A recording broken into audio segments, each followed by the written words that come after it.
What's up UK shooters, it's Luke here on the south coast of the UK and we're here with Xiaomi with the 11T Pro shooting some landscapes, going through some tips and tricks for you guys. Let's get stuck into it.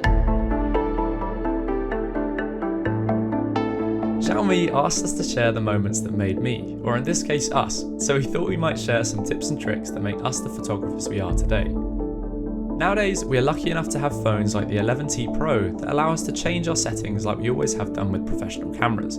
So tip 1 is making sure we're using Pro modes and have RAW capabilities selected for loads of flexibility and data when editing. Next up, we have depth. When shooting landscapes, getting low and flipping your phone upside down adds a nice dynamic and makes the frame a little more interesting.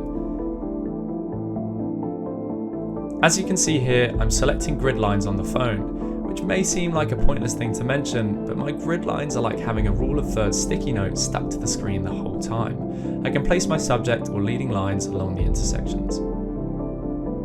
The next tip is scale. One of the most important things for me in landscape photography is giving the viewer a sense of relativity to the environment. Letting people see a person, animal, or object relative to an epic landscape is kind of like a visual measuring tape. My final tip is being hungry for multiple different frames and perspectives at every location you go to.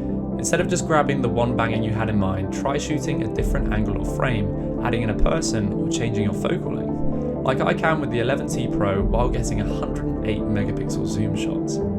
This has transformed my workflow and lets me revisit untouched content I've taken from years before.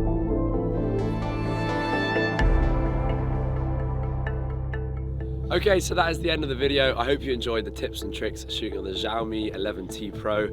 See you next time.